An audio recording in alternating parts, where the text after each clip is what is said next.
Bonjour chers amis, ravi de vous retrouver dans une nouvelle capsule. Aujourd'hui, on va commencer à entamer le droit du transport maritime dans plusieurs capsules. Donc, on va commencer par annoncer le plan de la capsule. Donc, on va, dans cette capsule, entamer les régimes de la responsabilité dans le transport maritime. Ensuite, on va voir le contrat de transport maritime, sa définition et ses caractéristiques, et enfin les différents documents de transport. Commençons par les régimes de la responsabilité. Dans le transport maritime, on a trois régimes. On a la Convention de Bruxelles de 1924, aussi on a les règles de Hambourg de 1978, et puis enfin on a les règles de Rotterdam 2008. Nous on va s'intéresser au transport maritime selon les règles de Hambourg de 1978.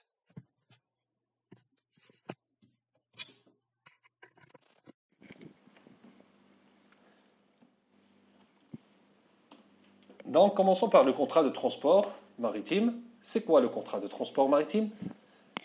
Il peut être défini comme étant un contrat entre le chargeur et le transporteur par lequel ce dernier s'engage à acheminer une marchandise d'un point A, par voie maritime, bien évidemment, c'est le port de chargement, à un point B, c'est le port de déchargement, en contrepartie d'un frais payé par soit le destinataire, soit le chargeur. Donc un contrat, deux parties au contrat de transport, d'une part le chargeur, d'autre part le transporteur.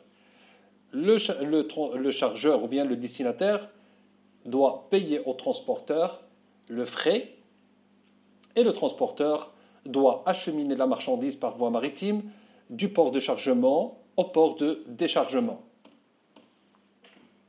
Venons maintenant aux caractéristiques du contrat de transport maritime.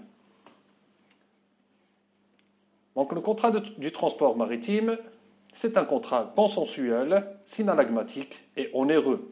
Consensuel, c'est le contraire de solennel, c'est-à-dire consensuel, c'est-à-dire que le contrat est valable dès le consentement des parties, n'est pas une formalité ou bien des procédures spéciales qui doivent être engagées par les parties pour que le contrat soit valable. Le consentement des parties suffit, l'écrit n'est pas exigé. Le contrat du transport maritime est un contrat synallagmatique, c'est-à-dire qu'il y a un équilibre entre les obligations des parties au contrat. C'est-à-dire qu'il y a des obligations réciproques des deux parties, du transporteur et du chargeur. Le transporteur a des obligations et le transporteur a des obligations et le chargeur aussi a des obligations. C'est un contrat onéreux, c'est-à-dire qu'il n'est pas gratuit, le chargeur ou bien le destinataire l'un des deux doit payer le frais pour le compte du transporteur. Passons maintenant aux différents documents du transport. Il y en a plusieurs.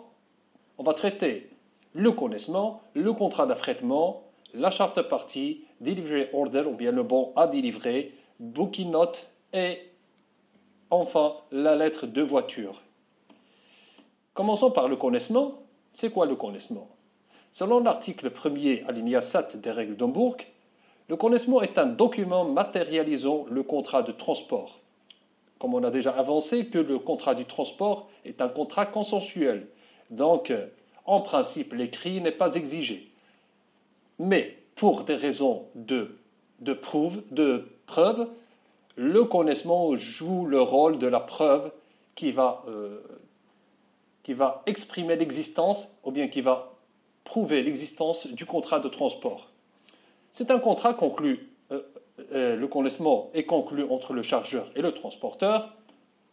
C'est un titre de propriété de la marchandise, c'est-à-dire que celui qui détient entre ses mains le connaissement est réputé le propriétaire de la marchandise. Le connaissement constate aussi pour le transporteur deux choses. La première, c'est sa prise en charge de la marchandise. La deuxième, c'est son engagement de délivrer contre la remise du dit connaissement la marchandise au porteur du connaissement bien évidemment à l'arrivée de la marchandise. Passons maintenant au contrat d'affrètement. C'est quoi un contrat d'affrètement? C'est un contrat qui, en quelque sorte, une location de véhicule. Il ressemble à une location de véhicule. Le véhicule, bien évidemment, c'est le navire. C'est un contrat qui est en quelque sorte une location de véhicule passé entre un fretteur qui est le propriétaire du navire et un affréteur qui va exploiter le navire en contrepartie du paiement d'un frais au fretteur. Donc c'est un contrat qui est en quelque sorte une location de véhicule.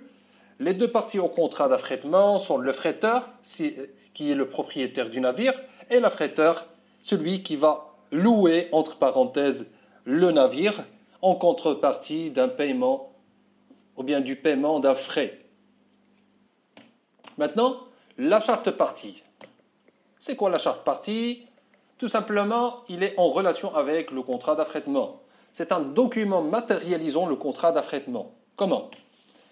Parce qu'il contient les différentes clauses des obligations et les obligations réciproques du fretteur d'une part et de l'affréteur d'autre part. Comme on a un contrat d'affrètement, c'est-à-dire qu'il y a des obligations réciproques des parties au contrat, à savoir le fretteur et l'affréteur. Donc, ces obligations doivent être constatées dans un document qui s'appelle la charte partie. Passons maintenant au delivery order ou bien le bon à délivrer. C'est quoi ce document? C'est un document émis par un agent maritime d'une ligne maritime en échange du connaissement originel, sachant que dans des ports, ou bien dans plusieurs ports, le transporteur ne peut pas délivrer directement la marchandise au destinataire, mais il doit délivrer la marchandise à l'autorité portuaire.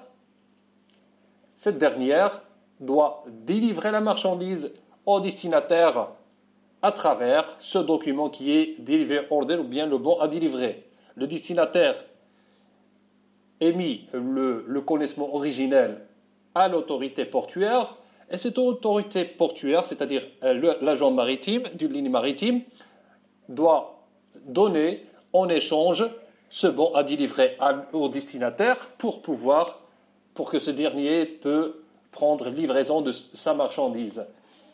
Donc, comme on a dit, ce document, le bon à délivrer, autorise la partie nommée à prendre livraison. Maintenant, on est arrivé au booking note. C'est quoi? Tout simplement, c'est un engagement de charger. C'est-à-dire que ce booking note, il marque une réservation d'espace sur le navire. C'est un engagement de charger à travers une réservation faite par le chargeur, réservation d'espace sur le navire. Maintenant, la lettre de voiture, ou bien si oui, bill, c'est quoi? C'est un simple reçu attestant la prise en charge de la marchandise par le transporteur. C'est un document descriptif de la marchandise, c'est-à-dire que cette lettre de voiture contient toutes les caractéristiques de la marchandise, sa qualité, sa nature, sa quantité, ou bien le poids, etc. Donc, la lettre de voiture n'est pas négociable, elle n'est pas signée par le capitaine, mais elle peut ouvrir la possibilité d'un crédit documentaire, c'est-à-dire à travers la lettre de voiture, on peut avoir un crédit documentaire. Merci beaucoup pour votre aimable attention et à la prochaine capsule.